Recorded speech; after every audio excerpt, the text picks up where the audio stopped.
26 नवंबर 1949 को अपनाया गया भारतीय संविधान न केवल हमारी आशाओं और आकांक्षाओं का प्रतिनिधित्व करता है, बल्कि यह उन्हें प्राप्त करने के लिए एक साधन भी है। यह हमारे जीवन के लगभग सभी पहलुओं को छूता है, नैतिक, सामाजिक और आर्थिक। इस तरह के एक व्यापक दस्तावेज को रातों रात तैयार नहीं किया जा सकता था। वास्तव में, इसने डॉक्टर बी.आर. अम्बेडकर और विभिन्न उपसमितियों की अध्यक्षता में मसौदा समिति को 2 साल, 11 महीने और 18 दिन संविधान का अंतिम मसौदा तैयार करने में लगा। 16 जनवरी 1950 को संविधान लागू होने से पहले 2 और महीने बीतने थे।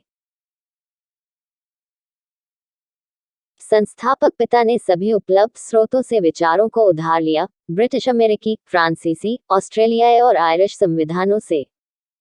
लेकिन इसका मतलब यह नहीं है कि हमारा संविधान सिर्फ विदेशी विचारों का मिश्रण है, जिसकी अपनी कोई जड़ नहीं है। दूसरी ओर, यदि हम संविधान को अपनाने से पहले 50 वर्षों के दौरान वापस जाते हैं, तो हम पाएंगे कि हमारे देश के प्रशासन की व्यवस्था में लगातार सुधार हुआ है और 1950 में जो संविधान लागू हुआ था, विकासवादी प्रक्रिया का परिणाम है। 1858 में ब्रिटिश संसद ने भारत सरकार अधिनियम 1858 पारित किया और इस प्रकार ईस्ट इंडिया कंपनी से भारत का शासन संभाला। अधिनियम में प्रावधान किया गया है कि भारत के सचिव राज्य के गवर्नर जनरल के माध्यम से देश पर शासन करेंगे।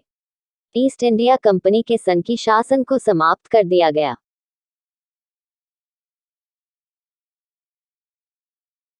भारतीय परिषद अधिनियम 1861 पारित किया गया था, जो कुछ गैर आधिकारिक सदस्यों को पेश किया गया था जिन्हें गवर्नर जनरल द्वारा नामित किया जाना था।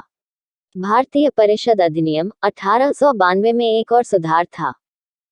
इसने केंद्र और प्रांतों में वायसराय और बंगाल चैम्बर ऑफ कॉमर्स द्वारा नामित कुछ गैर आधिकारिक सदस्यों के लिए प्रदान किया। अधिनियम का उद्देश्य भारत सरकार के कार्यों को व्यापक और विस्तारित करना और सरकार के कार्यों में भाग लेने के लिए भारतीय समाज में गैर आधिकारिक और देशी तत्वों को और अवसर देना था। भारतीय परिषद अधिनियम 1909 के तहत पहली बार चुनाव किए गए थे। विधान परिषद के जानबूझकर कार्य को भी बढ़ा दिया गया था, क्योंकि परिषद के सदस्य अब बजट आदि पर प्रस्तावों को आगे बढ़ाकर प्रशासन की नीति को प्रभावित कर सकते हैं। भारत सरकार अधिनियम 1919 भारत के संवैधानिक इतिहास में एक और ऐतिहासिक था। इस अधिनियम ने डायोकी या दोहरी सरकार के लिए प्रदान किया, जिसके तहत विषयों को 2 श्रेणियों में वर्गीकृत किया गया था, सुरक्षित और आरक्षित। प्रांतों पर केंद्रीय नियंत्रण कम हो गया और केंद्रीय विधायिका ने भारतीयों को साथ लेकर अधिक प्रतिनिधि बना लिए।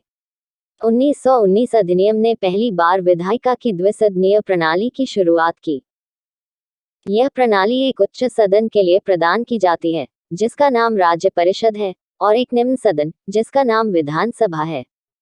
इसने कुछ निर्दिष्ट विषयों में गवर्नर जनरल की ओवरराइडिंग शक्तियों को भी सीमित कर दिया। 1919 अधिनियम में, हालांकि, वांछित होने के लिए बहुत कुछ छोड़ दिया गया था। स्वराज्य प्राप्त करने की मांग जोर पकड़ रही थी और यह इन परिस्थितियों में था कि ब्रिटिश सरकार ने 1927 में साइमन कमीशन की नियुक्ति की।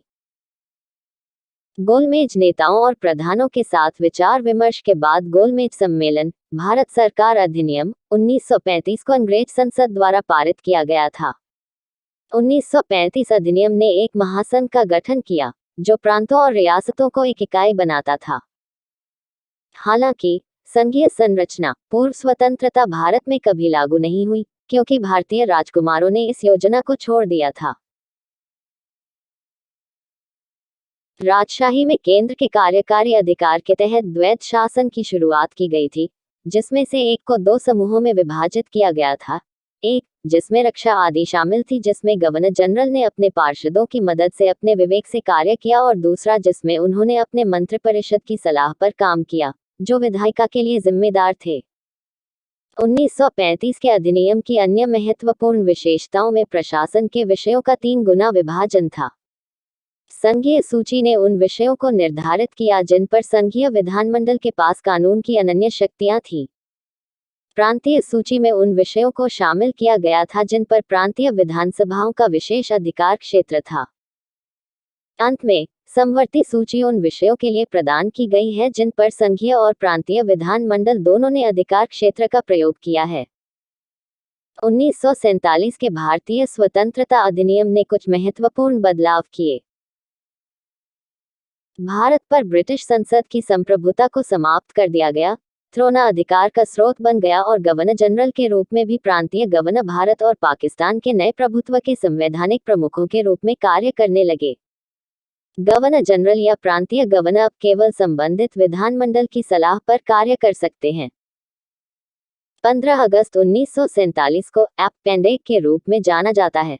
भारत की संविधान सभा के साथ साथ पाकिस्तान दोनों देशों के भीतर संप्रभु निकाय बन गया।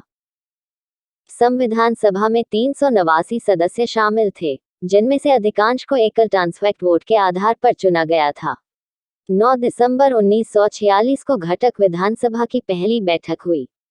विधानसभा ने डॉक्टर राजेंद्र प्रसाद को अपना स्थायी अध्यक्ष चुना।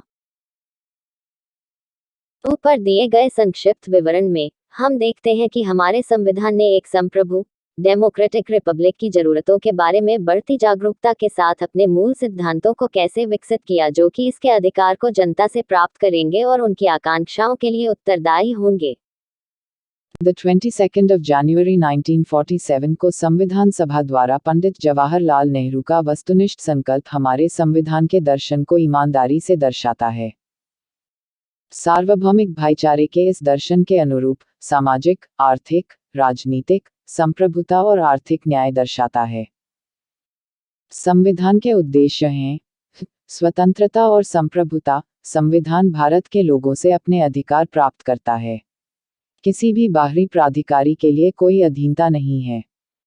भारत की संप्रभुता, हालांकि राष्ट्रमंडल की सदस्यता या अंतर्राष्ट्रीय शांति को बढ़ावा देने के लिए असंगत नहीं है। भारत राष्ट्रमंडल की पूर्ण सदस्यता बरकरार रखता है, ब्रिटिश सम्राट को राष्ट्रमंडल के प्रमुख के रूप में मान्यता देता है। भारतीय संप्रभुता सार्वभौमिक भाईचारे की अवधारणा के साथ है। Be democratic society. संविधान एक प्रतिनिधि लोकतंत्र की परिकल्पना करता है। यद्यपि प्रशासन में सभी नागरिकों की प्रत्यक्ष भागीदारी नहीं है, फिर भी संविधान सभी नागरिकों को उनके प्रतिनिधियों की पसंद के मामले में समानता प्रदान करता है, जिन्हें सरकारी मशीनरी को चलाना है। सार्वभौमिक वयस्क मताधिकार, जिसका अर्थ है कि सभी वयस्कों को अपने लिंग, जाति, पंथ या धर्म के बावजूद वोट देने का अधिकार लोकतांत्रिक गणराज्य का कीस्टोन है जो भारत है। सिख समाजवादी राज्य की नीति के निर्देशक सिद्धांत राष्ट्रीय संपत्ति को बढ़ाने और उत्पादन के लिए योगदान करने वाले सभी लोगों के बीच समान वितरण को सुरक्षित करने के उद्देश्य से हैं। भारतीय समाजवाद का उद्देश्य उत्पादन के सभी साधनों का राष्ट्रीयकरण करना और निजी स्वामित्व को पूरी तरह से समाप्त करना नहीं है। यह केवल निजी संपत्ति पर प्रतिबंध लगाने की परिकल्पना करता है ताकि इसका उपयोग समग्र रूप से राष्ट्र के हितों में किया जा सके। बिरादरी और एकता। संविधान भाईचारे की भावना को पुष्ट करता है और राष्ट्र की अखंडता की आवश्यकता पर बल देता है। इस छोर की ओर, यह भारतीय गणराज्य को एक धर्मनिरपेक्ष राज्य घोषित करता है और सभी को धर्म की स्वतंत्रता की गारंटी देता है। अलग अलग समतल पर संविधान व्यक्ति की गरिमा सुनिश्चित करने की दृष्टि से सभी को समान मौलिक अधिकारों की गारंटी देना चाहता है। 42वें संशोधन द्वारा प्रस्तावना में धर्मनिरपेक्ष शब्द भी डाला गया था। 29 अगस्त 1947 को डॉक्टर बी.आर. अम्बेडकर की अध्यक्षता में संविधान सभा द्वारा नियुक्त एक मसौदा समिति द्वारा भारत के संविधान को बनाया गया था। इसके उद्देश्य में मसौदा समिति की सहायता के लिए कई उप समितियों को नियुक्त किया गया था। प्रारूप समिति ने संविधान सभा को संविधान का प्रारूप प्रस्तुत किया, जिसे 26 नवंबर 1949 को अपनाया गया था और यह 26 जनवरी 1950 को लागू हुआ था। हमारा गणतंत्र इस दिन पैदा हुआ था। भारत का संविधान किसी भी राष्ट्र द्वारा अब तक अपनाया गया सबसे लंबा संविधान है। प्रस्तावना के साथ इसमें 395 लेख, 22 भागों में विभाजित और 10 अनुसूचियां शामिल हैं। संविधान संयुक्त राज्य अमेरिका के संविधान के रूप में 5 गुना और फ्रांसीसी संविधान के रूप में 7 गुना लंबा है।